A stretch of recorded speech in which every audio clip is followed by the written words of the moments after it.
will do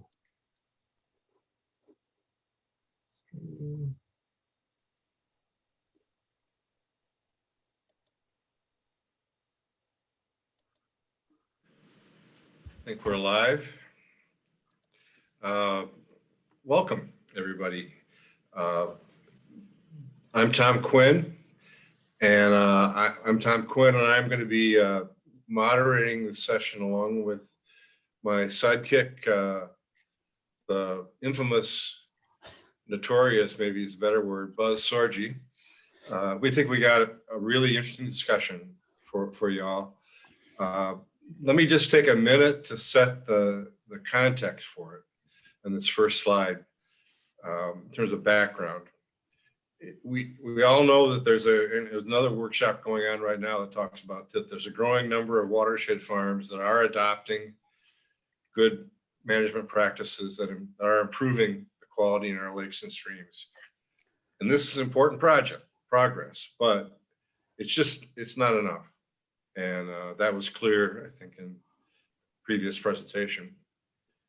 We know that grazing and pasture-based livestock farms have proven the capacity to build soil health, reduce erosion, improve water quality, and maybe equally important, support a sustainable and resilient local economy and social fabric. They really have the potential of providing a positive future for our small and medium-sized farms and our small towns. But these farmers need access to fair markets and fair prices. They simply can't survive by selling into a market dominated by 3 to 4 enormous meat corporations, as we learned just a few minutes ago. Establishing a marketplace to support premium price sales of meat from pasture-based farms is the first step in expanding the capacity of these farms to provide permanent clean water benefits. Establishing this marketplace starts with us. It starts with building a partnership between lake residents and these farmers.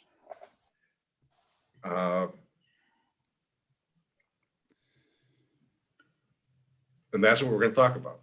And that's the challenge we're going to give. So the goal is to start that discussion, set the table if we can for future action.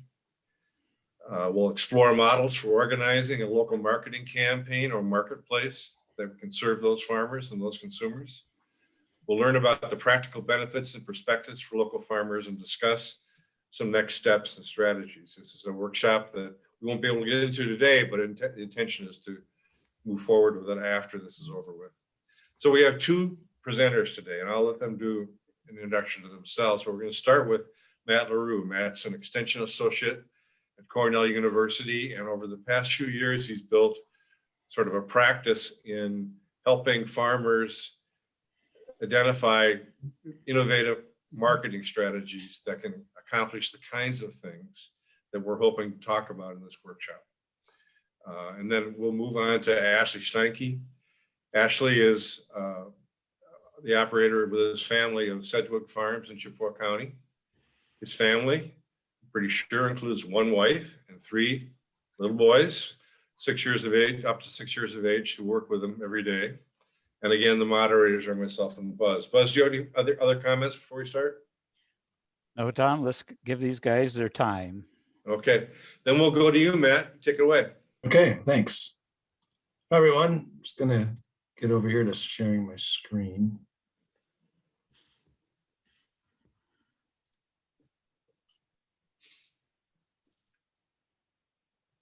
There, did that work? You got my just my slide? There you go. Great. All right, thanks. Yeah, and by way of introduction, my name is Matt LaRue, an extension associate at Cornell University, and prior to this relatively new position at Cornell, I was a county agriculture agent for our extension system for 12 years. And indeed, I focused on meat marketing and marketing strategy for individual farms.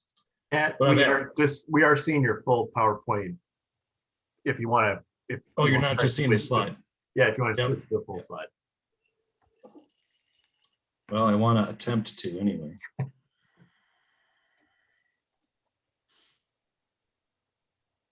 Is that the one? There you go. That's it. Okay. Yeah, great. So yeah, thanks for that. We did practice. So what I'm going to review here are the different ways that multiple farms can market together. There's a lot of interesting models out there, and a lot of these collaborative marketing models have even I'd say risen in popularity and evolved as a result of COVID. We see some of them popping up to replace other forms of selling. So I'm going to run through different models and sort of talk about the different traits of them. I don't even want to say necessarily the pros and cons, because I think they're all viable methods for people to work with. And the idea here is that they all evolve around unifying traits. So to give you a definition here, I'm going to refer to value-added channels. Any value-added marketing channel is a channel that's differentiated from commodity channels. So of course, there's commodity sales of livestock and of meat products. But the idea behind this collaborative marketing is that we'd find farms with a unifying trait. So it seems like that would be practices that are lake friendly or watershed friendly, or even the geography in a certain region or in a certain watershed. That would be a unifying trait that would then, if the product is marketed using that trait, it becomes a value-added product and a value-added marketing channel. So just to get us all on the same page for that terminology, and you'd be familiar with these things and other ways of differentiating.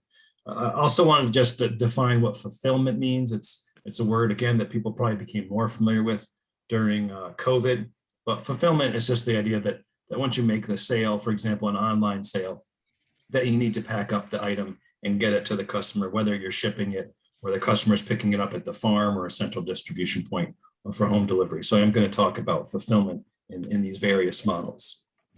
And really, these different models that I'll introduce, different collaborative marketing models, what they do is they take these elements, these tasks of marketing, which I've put in little blue boxes here, and sort of divide those tasks up between the farmer and the company or the entity that is formed. So I'm just going to review what those things are. First of all, there's brand identity. The idea of the work behind brand identity is getting consumers familiar with the brand and what it has to offer, maintaining visibility. Sort of the objective is to let the consumer know that this product and this company exist. Then we have advertising and promotion, which is specifically around driving sales. Meat processing, I don't mean that necessarily each entity will actually process meat, but they will be responsible for arranging it, hiring it out to USDA inspected processors, for example, coordinating it, getting those bookings, getting animals transported to the processor, and then picking up the meat. The next is setting prices, and then making the actual sale, and then the fulfillment, getting that item to the consumer. So these are steps that I've created to help illustrate how these models divide responsibilities between the company and the individual farm. And I'll show that symbolically with the shading of each responsibility. So when it's shaded blue, it's the farm's responsibility. When it's shaded yellow, that means the company's going to take that over for them. And in essence, these various models are just ways of breaking up these different responsibilities among those two parties. There are implications for the different models that are available. And the first thing that we might think about is the price received by the farm. I'm calling it here the price per pound carcass weight, which is really the universal method for pricing animals that get turned into meat. And so we could look at independent farm marketing that is being held out as an example. It is not collaborative multi-farm marketing. It's individual farm marketing, like a farm, for example, that might sell meat online or sell at a farmer's market. And we could think that in those examples, the highest price per pound is received by the farm because they're going to handle everything. In essence, they're vertically integrated. And as we step down, we could think about some sort of a certified program that offers some benefits, but takes a fee, so the price received by the farm is lower. And we can just kind of go down through these different models. I'm going to drop all the way to the bottom and talk about branded and cooperative programs. These are programs that buy livestock from the farm and then take on all the marketing responsibility. that's where the lowest price is received. Now we can think of this ranking about price, and it's intuitive to start to think, so high price channels are good and low price channels are bad, but that's not really an accurate way to think about it, because then we have this amount of marketing effort that is required in each model. Now, this is marketing effort required by the farm. So when you're doing independent farm marketing, the requirements for you to do all of the marketing labor comes at a real cost to the farm. So it's very high in that example. But when you drop down to the bottom, for example, and you've got a branded program where you're shipping off trailer loads of animals, and then they're going to take on all of the marketing burden, your cost at the farm for marketing is very, very low. So don't get tempted to think of an equation where the price received is equivalent to the profit received by the farm. These are all good models. They just come with different mixes of responsibility, or think of it as marketing cost for the farm, and then the different price received. So in other words, it takes a lot of effort to receive the very highest prices. And then the last thing to think about is the availability to market a diverse number of products through these channels.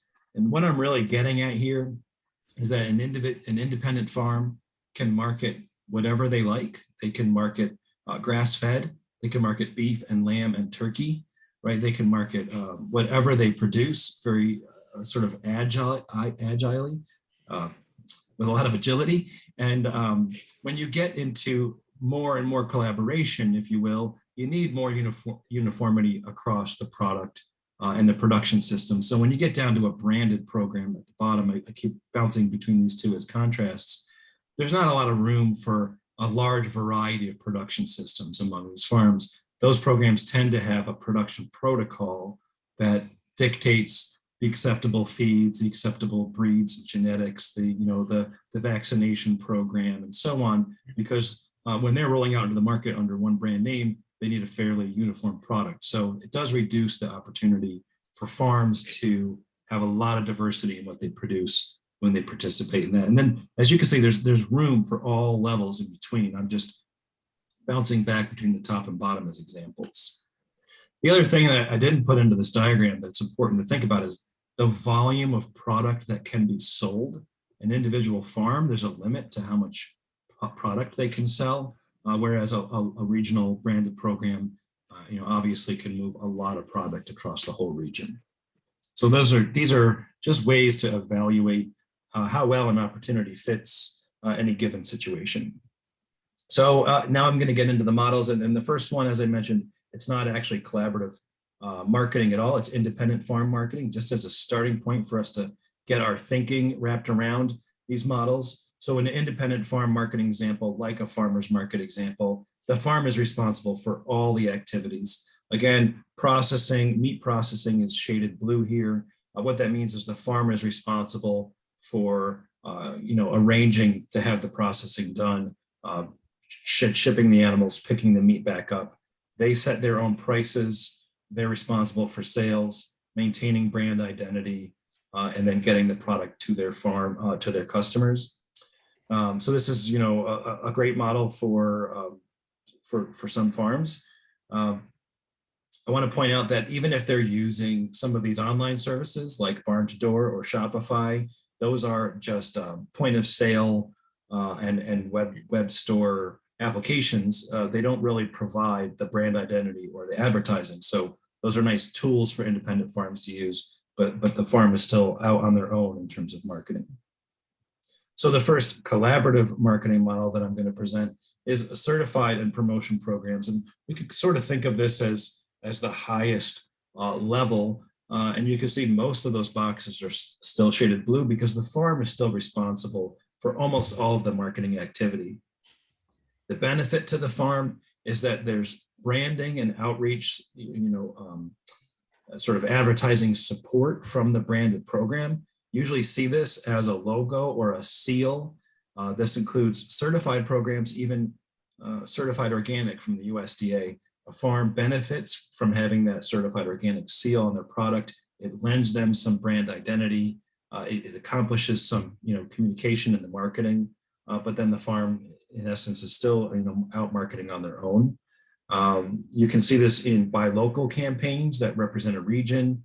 I was researching and getting help from Tom on some of the programs that exist in Wisconsin. Looks like something special from Wisconsin is what I would call a buy local program. It's a directory of farms and goods that are produced in Wisconsin. So that's a great service to the farm, but the farm is still going to need to have their own brand identity and conduct their own sales. And I'll just mention I started something here in New York called Meat Suite. All Meat Suite is a directory of farms that sell meat in bulk directly to consumers. So we provide some level of service by promoting the directory and promoting bulk sales, but then the farms do all their own marketing ultimately. So that's one level. Then we have coordinated independent sales. So this is nice because this platform or this entity is going to provide the means to make sales. They also win you the customer base. So as an independent farm, you have to go out there and find your own customers, and you're going to use tools like Facebook and so on. But a coordinated independent sales entity is going to be charged with finding a lot of those customers for you. So, I threw up eBay and Etsy as examples because I think probably everybody's familiar with these companies. Think about an eBay seller. They own the product, they develop the product or source it. They set their own pricing, and then they list that item on the company's website. eBay finds their customers for them and facilitates the sale, but ultimately the farm needs to do the fulfillment, getting it to the customer. There's also Etsy, which is specially made for artisans and crafters, and it's the same idea. Consumers come to Etsy shopping for crafts and arts, so they're recruiting customers in that sense, which is a great asset. They take a fee for doing that, and then the farm is fully in control of their own product, fully in control of pricing. They get the sale through the site, and then they do fulfillment. Well, when I first presented this, I didn't know that there's a company that actually calls themselves the Etsy of meat. They're based in Iowa, and they're called Chop Local. Individual farms can list their meat products on the site. The sales are facilitated, and then the farm has to do fulfillment. So just like an eBay or an Etsy model. Then there's what I'm going to call farm to market models. So the distinction here is that the farm will still own the product all the way up until when it's sold to the customer. Farm to market models aid with sales, and in some cases with fulfillment. In some cases, the farm still has to do the fulfillment. The idea is that the farms are going to list their products through the company. Customers will place orders. Once those orders are placed, the company notifies the farms, and then fulfillment is done. So, like I say, what's important to notice about this model is that the farm still owns the product until the customer owns it. This company or this entity will never actually own the product. And therefore, the farm can set their own pricing, which is a nice trait for farms. And then fulfillment, like I said, it can go either way. These models have been around for a long time, but this one in particular has increased with COVID as consumers became interested in buying online or doing contactless purchasing from farms. More and more farm to markets models came into existence. Okay, this is a step away from those other models, but I did want to mention successful programs that are started in Virginia and have since been duplicated.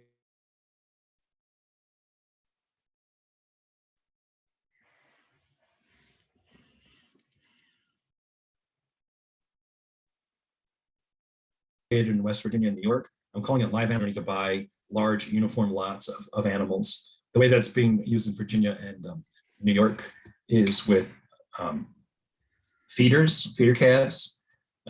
Livestock auctions essentially do this. Livestock auctions pool animals for sale, but the product is not very uniform. Any animal can be brought to your local livestock auction and sold, and the buyers are there to pick through them and make their choices. Live animal aggregation pools animals based on uniform production protocols, vaccination, weaning, genetics, things like that. Then animals are actually graded by a USDA grader. That's not like grading meat. They're grading the body conditions score and other qualities of the calf. And the calves are sorted into uniform lots. This results in higher prices because the buyers have, in essence, a lower search cost. The buyers can come to these pooled sales and buy large uniform lots to fill their orders. So something to mention, a little departure from selling meat directly to consumers. Okay, then we have your traditional retailer or distributor or food hub. I think we're all familiar with this, a local store that's purchasing meat cuts or even carcasses directly from the farm and then retailing them. In this case, when the product is sold to the consumer, the end consumer, it's not the farm that owns it, it's the store or company. So you have to think about the influence on pricing. Farms can negotiate for price, but ultimately the retailer will be the one setting prices. The farm, of course, the trade-off in that pricing is that the farm has less and less marketing responsibility here. It will be important for them to have their own brand identity, to develop a consumer sort of following for their brand and familiarity, but then they don't really have to recruit customers because these customers are going to be going to the retailer or the distributor or the food hub. So a very traditional model, I think we're all pretty familiar with in essence, regular retail. Yeah, I think it's pretty simple to see what's going on here. And then the next example is a regional branded program. This is a company that will buy whole animals from the farm and then handle all of the marketing responsibilities, including coordinating with processors. So Neiman Ranch is an example, Strauss grass-fed meats is an example of regional branded programs. And you can see that I've shaded all the boxes yellow here. For the sort of farmers who don't want to deal with consumers, this makes a great opportunity. There's still a premium paid because farms are following the production protocols and it's marketed through a value-added channel. But the farm doesn't really have marketing responsibility in the sense of creating brand identity. The farm name is sometimes carried through to the end package, but usually it's really marketed under the larger brand. So all of these are great and viable models. They just come with different levels of involvement from the farm and the implications that come with that. I want to mention cooperatives. Any of the examples that I discussed could be done through a cooperative. Cooperatives are structures that are user-owned and user-controlled, and then they distribute their benefits based on the use. So when we start thinking about co-ops, it's not that co-ops are a single type of model, it's that cooperatives can be formed in any of these variants. And in fact, a lot of the examples that I found when I was researching and presenting on these various models included cooperatives. And I also wanted to mention hybrid and tiered examples. So what I mean by that is that we discussed the specific traits of these different collaborative marketing models, but you could actually sort of break them apart, if you will, and recombine them to come up with a hybrid program or a tiered program where some farms are going to participate at a certain level, like taking an advantage of group processing or group marketing, while other farms are just going to sell in carcasses, right? So there's lots of opportunities to take these different models and mix them up into different variations. And I know that this presentation was to be a starting point, and so I wanted to bring up some of the funding sources that are available to plan and form one of these entities, any one of these entities. There's great sources of funding from the USDA, and I've applied for and received these various sources, so I just wanted to give a quick introduction to them. The USDA value-added producer grants, again, there's that term value-added, meaning products that are marketed outside of the commodity system. The USDA value-added producer grants have two different ways to apply. One is to fund business planning or feasibility studies. So that would be a great starting point for a group that was to form in the watershed. And then once you've received the business planning, you can also apply for a second round, which funds the marketing effort of the new entity as well as purchasing product. So it is a great federal program. It's not an extremely competitive program. So you have a good opportunity to get funded there. There's also a USDA local foods promotion program out of the Ag Marketing Service branch of the USDA. They also have planning and implementation versions of their grants. Largely it supports improvements to the company, including improvements to food safety and to marketing. So again, since this is going to be a marketing entity, local foods promotion program is a good one to look at, as is the farmers market promotion program. Now, a distinction I want to make is that the farmers market promotion program, first of all, it doesn't just promote farmers markets. It promotes markets for farmers. I think that name makes people think it's just about farmers markets, and it's not. But it is just about farm to consumer channels, like farmers markets, like online, or the farm to market example. So if this group were to form a regional certification program or a regional promotional program, then they could go into this sort of grant where they're helping farms make sales direct to consumer. And finally, there's other sources like private foundation support. So that hits my time. I did want to offer my email address if questions occur to folks afterwards. I'm happy to field questions on the marketing models that I presented on. And other than that, I'll stop sharing and turn it back over to you. Okay.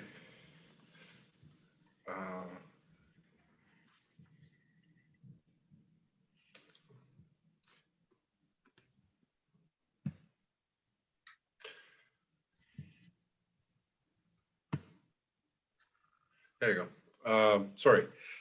Thanks, Matt. I think what we'll do is have Ashley give us the story of his farm and some thoughts he might have about any of Matt's points or other points that relate to this topic of how do we build this market partnership in our area between farmers and others around water quality. Go ahead, Ashley. Hello, everybody. As Tom said, I'm Ashley Steinke from Sedgewood Farms in Chippewa County, Wisconsin, near Cornell. And about 7 years ago now, we bought our farm and started this direct marketing business of 100% grass-fed, grass-finished beef. And one of the reasons we did it is because we thought that raising beef like we do on grass was a way to marry our former life of conservation work that my wife Stacy and I have always been in with farming, and creating that community feel by having small farms and trying to have that effort for our communities and raising good food for people. So basically we took a 340 acre farm, conventional corn soybean operation. The guy had a lot of cattle on there, that like upwards of 300 plus head, that continuously grazing of woods, and just real poor management of the animals, and started to restore this whole farm. So I'd like to show a video real quick that Mike can put up, that was taken last fall, and I should have uploaded another one from just 3 days ago, but I didn't want to show too many videos. So, but if we could go to this one, it's just a real quick 1.9-second video of part of our farm and what we like to do with restoring it. Restoration update today. We had an inch or two of rain yesterday. Here we are behind the barn. Previous video. Got some steers right here that really clean right now. I'm trying something different, spreading them out before I put them on the wintering area till the ground freezes. But they're right above the wetland. But you can see, not today, Lake Wissota. Your water is all staying on our farm. At least here. Inch or two of rain, and see the berm there. And we have water backed up all the way through here. This is the first good rain we've had since we restored it this summer. And this time of year, nothing soaks in, so it wants to run off. But we kept all that rainfall from. basin. We kept it all on our farm today. Take a quick walk up here. You can see there's a lot more water where the borrow pit was to make the berm to plug the ditch. But there's a lot of water sitting on this field today. So it's full.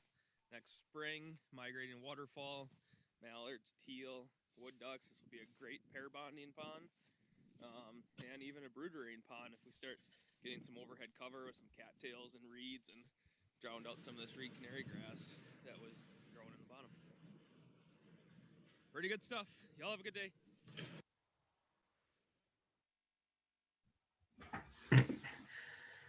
So that video, that wetland is the 10th wetland basin we've restored on our farm since we bought it in 2014. We have an 11th one that we also did last summer, and we have, I think, 7 more to go until we've restored most of the hydrology back to the farm from ditching, that happened 100 years ago on this place. But as you can see, so we marry grazing livestock with restoration. So those cattle that you saw, those steers, they will actually be, like this summer, they will be grazing through that wetland. We will not be, we'll be flash grazing them. So they'll be in there for a half a day to a day, and then they'll be out to the next paddock.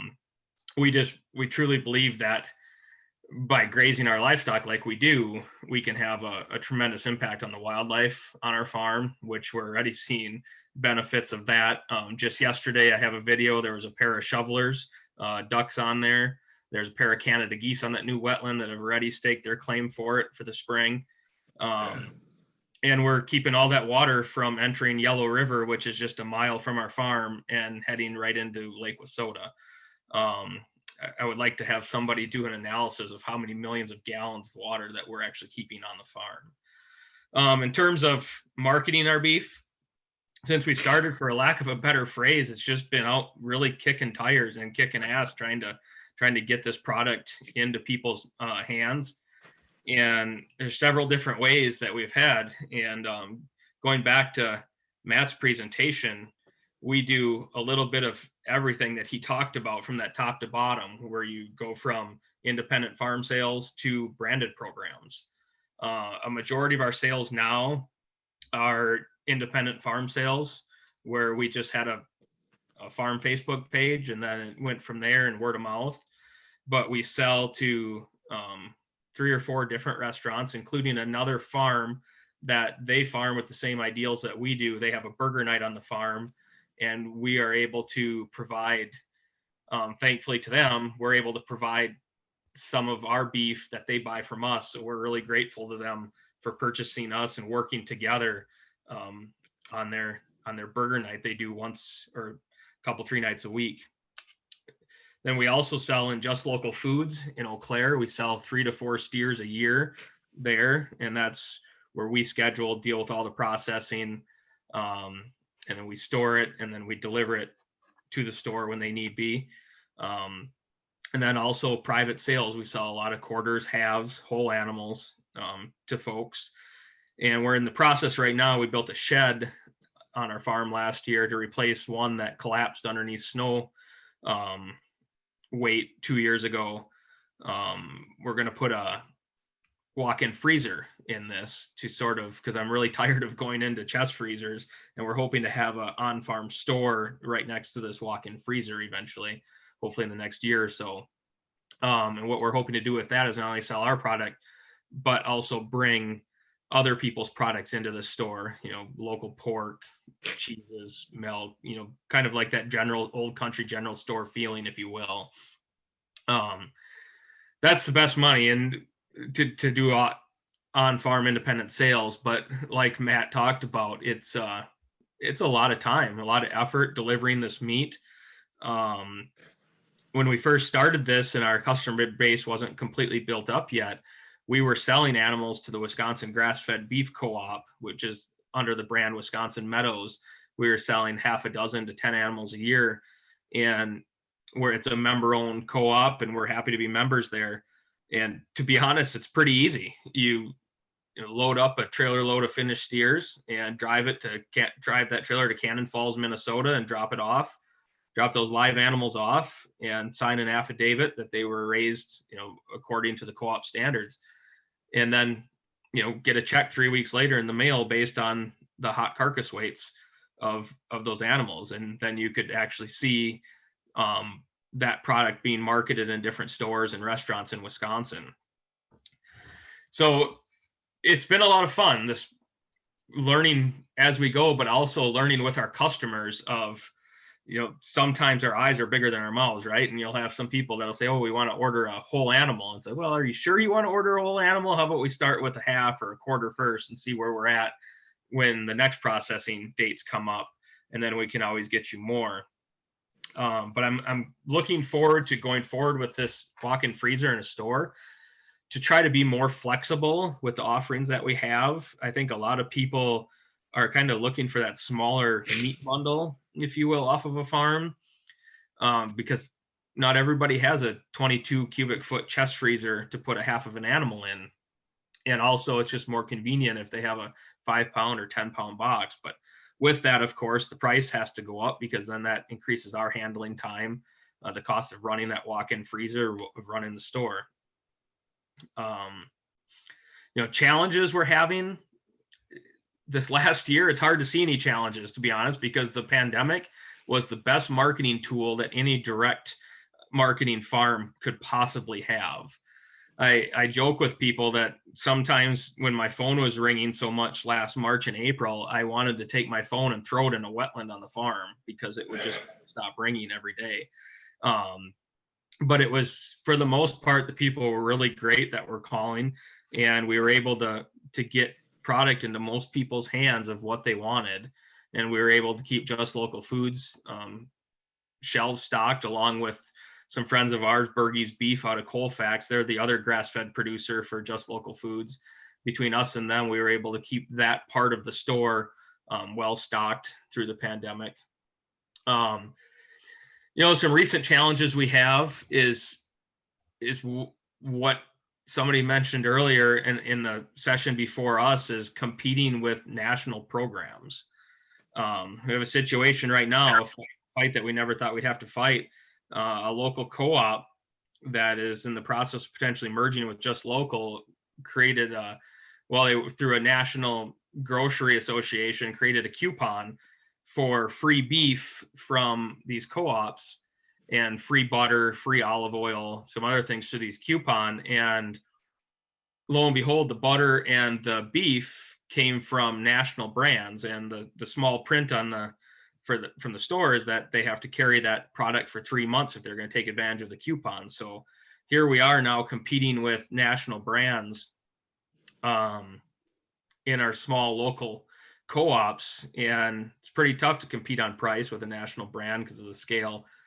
And so we don't know where that's going to go exactly right now, but we truly believe that if there's farmers in your watershed or locally that are willing to produce the product and consistently produce the product, that we should be consulted first of, can you provide this product for these coupons, versus a national grocery association just going with a national brand and kind of poo-pooing us and brushing us aside as local farmers, because we're here, we're willing to do it. We have processing capabilities right now to keep up with that.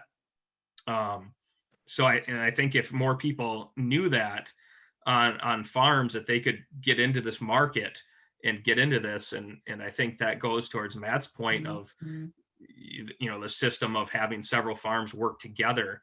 I think that's kind of the route we need to be going in the future, so we all have a say in all, not compete with each other, because we should be striving to help each other out if we're going to get anywhere in this type of agriculture. How much more time do I have, Tom? Take a few more minutes if you want to. So as we go forward, what you saw on that video on our farm, this discussion, we need to have everybody on board.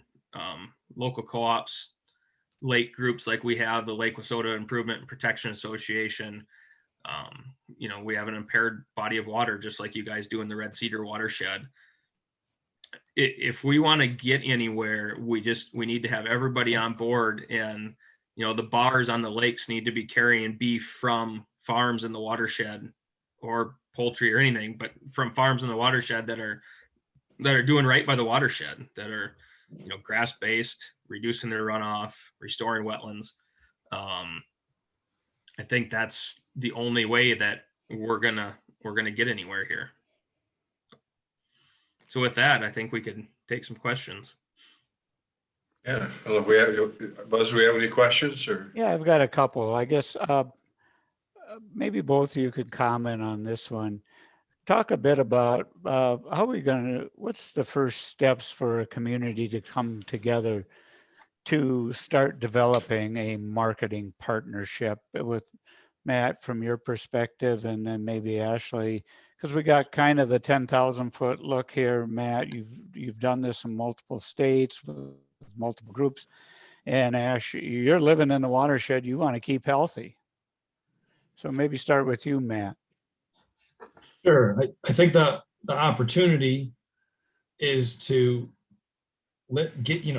give people where the rubber meets the road, if you will, that they can actually use their purchasing to protect their watershed. And the mechanism for that is an entity that is an asset to watershed farms when it comes to their marketing efforts. So, the starting place is to identify a specific goal that is shared among producers and consumers to build that entity around. That for me, that's the starting point. And frankly, the more specific you can get, the easier it is to plan, right? But a shared, a unifying trait that people want to center around, and then to develop an entity. I hope Ashley will probably end up saying the same thing, that takes some of that marketing burden off the farm so that they can be a little bit more production focused, and gives them that opportunity to prosper. Because as I'm hearing it, the more land that is brought in under this umbrella, the cash, the profit success of farms participating in a program like this will be self-replicating, right? So you're going to recruit based on success. So it's really a tool to think about, the acreage in production that are being funneled into this program. So I hope I didn't trip over my words too much, but that's, I would start with identifying unifying point between consumers and producers, and investigating what shape this entity would take, so that it removes some of the marketing burden, or assists with some of the marketing effort for participating farms. Thanks, Matt. Ash, you got a few comments? Yeah, I think as farmers and direct marketers, that, with the exception of a few, there's we have a farmer down by Mondovi. It's actually Together Farms that does burger night down there, that we sell some of our beef to. Stephanie just does a fabulous job of advertising and marketing about what their farm is doing. But I would say that's an exception to the rule. For us, we're very lax on our marketing program. But also, I think there's just has to be some tough questions asked of our communities. Let's use Chippewa for an example. We have a grocery store that sits on Lake Wissota. We have a meat market that sits on Lake Wissota. And that meat market brings in boxed beef from national feedlots, national brands, and then cuts it and sells it. And there's no local beef in that grocery store. So it's kind of having that tough conversation of how do we change that protocol of where are you buying your beef? Where are these big companies buying their beef from? Because ultimately, if you have a big company like that says, I want to stock our meat cases with local product, I think you'll see the biggest change, and you'll start to see people, if the money's there for people to do this, comes down to economics, right? You can't farm if you're not making money. So I think if it's there, you would get more people to buy into it. Building on that a little bit, let's say we could convene a group in the Red Cedar or Western Wisconsin, looking a little bigger at both of you guys. Have, when you access some of these USDA grants, what are kind of some of the sideboards you have to consider when you're putting a grant application? And where does this grant application start? Is this an online thing, or is this at the local FSA office, or how would we get a group encouraged to start looking at that source of funding and developing it? Depends on the grant program. Some are put out by the Rural Development Branch of the USDA, and the others are from the Ag Marketing Service. The rural development side, my experience with that grant, that's the Value Added Producer Grant. It's not really so much of a merit-based grant, and as we tend to think about grant applications, you have to come up with a really good project, right? That the reviewers really like. The nice thing about Value Added Producer Grants is it's sort of a statement of what your plan of work is, and they don't really have to judge it. It's just, can you check all the boxes? In that case, an individual farm or a for-profit entity can apply. When it comes to a local foods promotion program, a nonprofit or a for-profit entity can apply. Usually not individual farms. It's usually more like a nonprofit group. And then the FMPP, a Farmers Market Promotion Program, that would almost certainly be starting with a nonprofit organization, because again, the FMPP grants are just to facilitate and expand farm direct-to-consumer sales. So that's like your regional buy local campaign. And for this group, I couldn't say that one program was better than the other. It would take a little bit of digging, and it would certainly be informed by the type of collaborative marketing model that you pursue. Have nonprofits, just thinking about that a little bigger, how about local units of government? Most, for instance, our counties have a economic development committee within their county board structure and county administrative structure. Have any models been worked where they're they've usually got a staff person on time, or a local Right. university that would have that type of focus in a curriculum program? Would those models also work? Yeah, you could get started through, for example, an extension office through a university, or some other entity like a local economic development agency. Yes, the answer is yes. Probably what you're going to be doing is either you're going to ask for them to really take ownership, or they're going to be sort of the host for the initial funding while you form your new entity. And again, don't forget co-ops. Co-ops would be viable applicants for these as well. What kind of dollars come with these grants, and Matt? Yeah, I'm glad you asked. The business planning ones are, at least in the past years, been limited to $50,000, and you can hire a consultant to build out your feasibility study or your business plan. That the two are very similar with those funds, and then you can come back for an implementation round. With value-added producer grants, the implementation, or when you sort of execute that project, is up to $250,000. And I just want to point out something I really like about that grant is it can be used to purchase the product. So you can be using those funds to purchase, for example, cattle to go off and market beef. So it's not going to be how the company operates, but it is a really nice shot in the arm for a startup.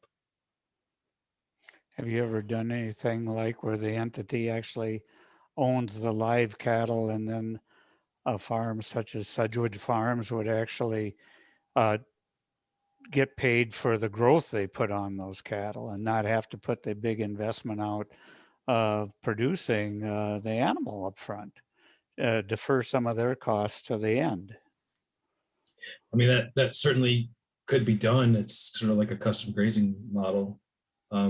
Yeah, I mean, I think there's a lot of brainstorming that could be done that could actually be really innovative and really cool. And that's why I said in the beginning, to have a really focused and specific goal for this entity, whether that's to maximize dollars per head or to maximize, pounds sold. Those are actually slightly different, right? Goals, but when you come up with one unifying goal, then you can brainstorm super innovative ideas around them. And I think another thing that your group has potential for is consumer-driven entities, right? I started daydreaming that you could have a consumer cooperative that purchases finished cattle and manages the distribution of meat among the members. So that, again, the idea here is to take that marketing burden off the farm and still deliver better than commodity pricing. I think something pretty cool could be done around that. And I just can't help but mention, I started here I'm based in Ithaca, New York, using federal funds from the FMPP program. I started a public meat locker, which is a walk-in freezer where consumers could store quarters and halves and wholes that they bought from farms. So you see, we didn't ever buy the meat or own it. We rented freezer space to consumers, but the idea was to facilitate sales for farms of quarters, halves, and wholes, because that's a really nice and efficient way to market meat. No inventory of individual cuts. We got federal money to start the meat locker. We opened it in 2014 and it still operates today. Tom, have you got any questions over your way? Let's see. I just as an ancillary question, Ashley, do you know if there are hangups with processing in the area, or is that something we can overcome? So there are, and COVID really exposed a lot of the issues with processing. Right now, I actually booked my 2022 dates in January of 2021. That's how far out they are. So it doesn't leave a lot of room for flexibility. And we had an issue. We had an animal that, well, it was a younger bull, and he broke his part that makes calves for us last year. And I had to beg my processor to take him in on their kill day that week, because otherwise he was gonna, he would have got sick and died. And I had to beg them to take one extra, and he was a yearling bull, like 800 pounds. I had to beg them to take that. With that said, what I'm hearing now is, a lot of people book dates kind of in a panic booking, if you will. And a lot of those dates are now coming back open. And I'm sort of a little worried about what's going on, because we had all these people that came to farms to buy their meat when the pandemic started. And now all of a sudden these dates are back open because farmers don't need them anymore. And I'm a little worried that maybe people aren't coming back again. That could be a whole suite of issues of why that is. But yeah, Wisconsin Farmers Union, which we're a member of, they have a task force right now on meat processing in particular, because it is a problem, when you only have a few lockers that are taking, let's say 10 to 20 beef a week, and however many hogs they take. So it's an ongoing problem. We need more of them, but there's an awful lot of cost to start up a new locker, so we don't know exactly where that's going to go yet. Okay. We got a couple of good questions too. Yeah, how much time we got left, Mike? About 5 minutes. Okay. Well, I think both of these are.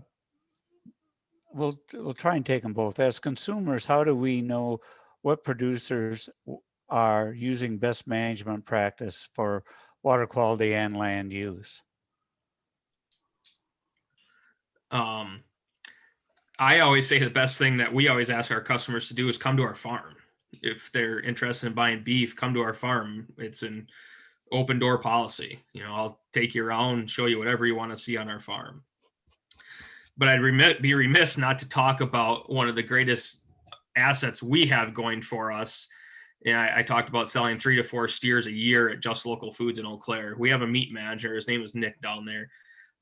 He does on-farm audits of anybody that he carries product from. He visits the farm, makes sure we're doing what he wants to see, and his sales have went up over 500% in the last decade of meat sales in that just a little box store on a corner in downtown Eau Claire. So if you can't go to the farm, seek out places like that and, talk to their meat manager, who's willing to tell you that this is where the meat comes from. And if you're at a place where you ask them and they can't tell you, then I would look elsewhere. Matt, do you have a comment?